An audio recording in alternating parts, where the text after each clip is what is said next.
नमस्कार दोस्तों, इस वक्त हमें सिसोली में और आज जम्मू कश्मीर के डिप्टी सीएम सुरेंद्र सिंह चौधरी जी यहाँ सिसोली की धरती पर पहुँचे।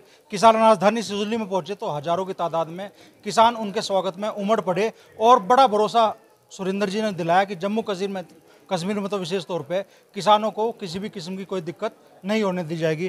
तो इतना बड़ा भरोसा आपने सिसोली की धरती से आज किसानों को दिया। देखिए, मैंने इस कारण नहीं दिया इनको क्योंकि जिस जमात से मैं हूँ और जिस पार्टी की सरकार है, इसकी बुनियाद ही किसानों से है। और ये आज से नहीं, जब से देश आज़ाद हुआ 47 से लेकर आज तक भी जो फैसले नेशनल कॉन्फ्रेंस की जब भी सरकार जम्मू कश्मीर में बढ़ी, किसानों के लिए बड़े बड़े फैसले लिए गए।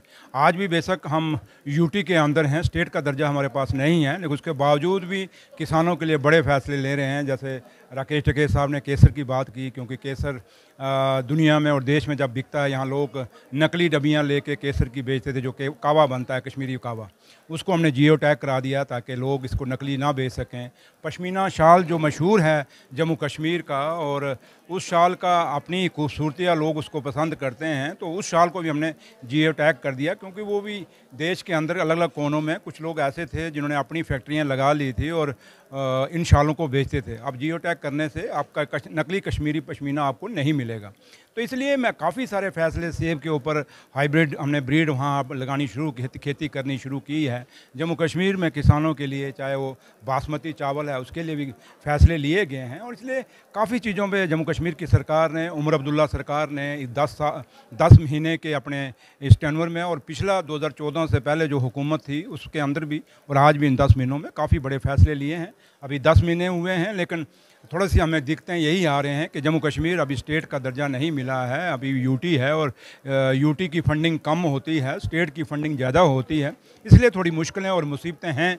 लेकिन उमर अब्दुल्ला सरकार की पूरी कोशिश है कि जम्मू कश्मीर के लोगों का जो भरोसा हम लेके आए हैं, जीत के आए हैं, जो वोट लिया है, उस उनके भरोसे पे हम खरे उतरे, और जो वादे हमने इलेक्शनों में किए हैं, चाहे किसानों से किए हैं, चाहे मज़दूरों से किए हैं, चाहे वो बेरोज़गार बच्चों के रोज़गार के किए हैं, चाहे वो और किसी भी तरीके के जो छोटे व्यापारी के हैं, जो बिजनेसमैन हैं, जो इंडस्ट्रियलिस्ट हैं, जो वादे हम करके नेशनल कॉन्फ्रेंस सरकार आई है वो पूरे करेंगे। लेकिन कहीं ना कहीं इन वादा को पूरा करने में फिर भी हमें अड़चन जो है वो स्टेट की आ रही है, और उम्मीद करेंगे कि बहुत जल्दी ही इस देश के प्रधानमंत्री और देश के होम मिनिस्टर और हिंदुस्तान के सुप्रीम कोर्ट जल्दी फैसला लेंगे। जो वादा उन्होंने जम्मू कश्मीर के लोगों को और हिंदुस्तान के लोगों को स्टेट का दर्जा जम्मू कश्मीर को देने के लिए किया था, वो पूरा करेंगे, और जो वादा उन्होंने किया था उस वादे को निभाएंगे।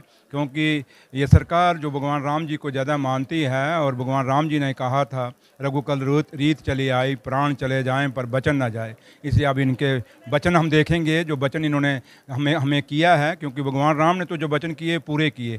तो अगर ये सच्चे भगत हैं भगवान राम जी के, तो ये भी अपना वादा पूरा करेंगे और जम्मू कश्मीर को स्टेट का दर्जा देंगे। Thank you. नहीं, आज आप सिसोली में हैं, बाबा टिकैत जी के आज घर पे हैं, किस तरीके से बाबा टिकैत जी के संघर्ष को आप याद करते हैं? देखिए, मेरे लिए लफ्ज़ नहीं, शब्द नहीं, और जब मैं पंडाल में भाषण दे रहा था उस समय मेरे भाव कुछ और थे, और जब मैं आज बाबा टिकैत के उस पूरे ख़ानदान को यहाँ से मिल के जा रहा हूँ, दोदियों पोतियों तक मैं मिल के जा रहा हूँ, और एक ऐसी पीढ़ी दर पीढ़ी को यहाँ से मिल के जा रहा हूँ, और एक छोटी पीढ़ी जो आगे फिर टिकैत फैमिली की तैयार हो रही है उसको मिल के जा रहा हूँ। मेरे पास लफ्ज़ नहीं, क्योंकि सिसोली एक नाम है आंदोलन का। ये गांव सिसोली ज़रूर है, लेकिन किसान आंदोलन की कोई बुनियाद है, अगर कोई जन्मदाता है तो वो सिसोली है। और जब किसानों के आंदोलन की बात की जाती है तो हमेशा जब भी बात की जाएगी, बाबा महेंद्र सिंह टिकैत का नाम कोई दरकिनार नहीं कर सकता। बाबा महेंद्र सिंह टिकैत की वो सादगी, उनका वो सीधापन, उनका वो भोलापन,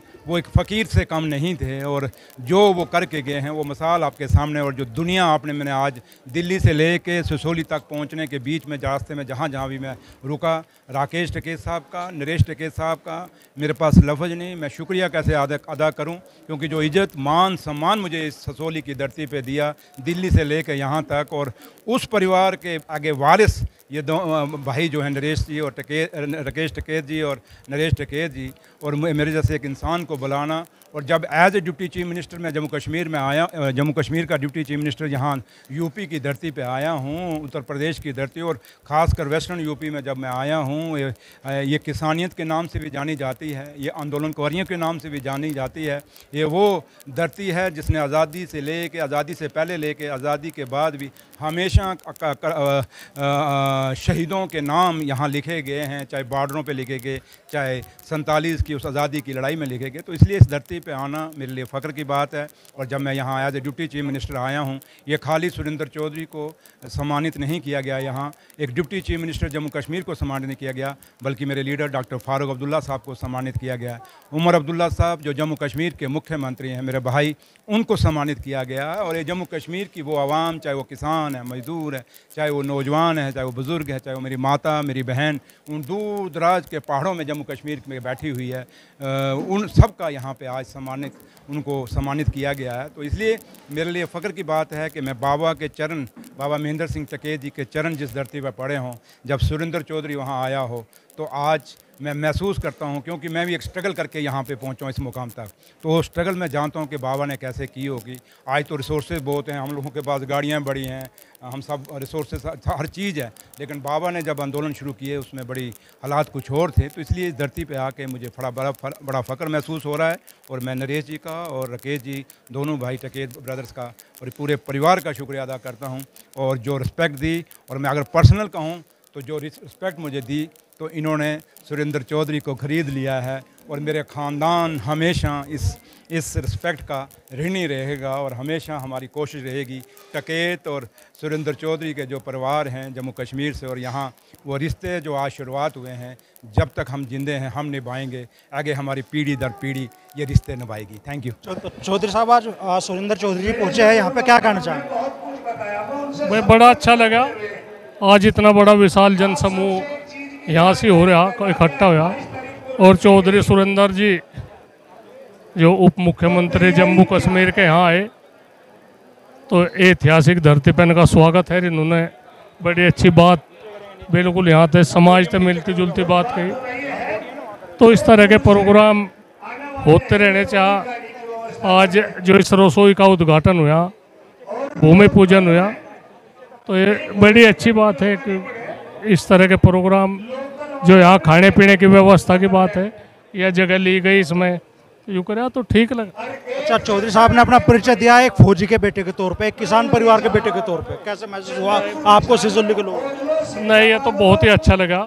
हम तो जम्मू कश्मीर को वैसा ही मान्य करते, पर आज चौधरी सुरेंद्र सिंह यहाँ से आए, तो आज पता लगा इन्होंने अपने जीवन परिचय के बारे में बता, घर के बारे में बता, तो एक बिल्कुल ऐसा लगा जने अपने परिवार के याद में हमारे पास में आए। तो धन्यवाद है, बहुत बढ़िया हुए थे।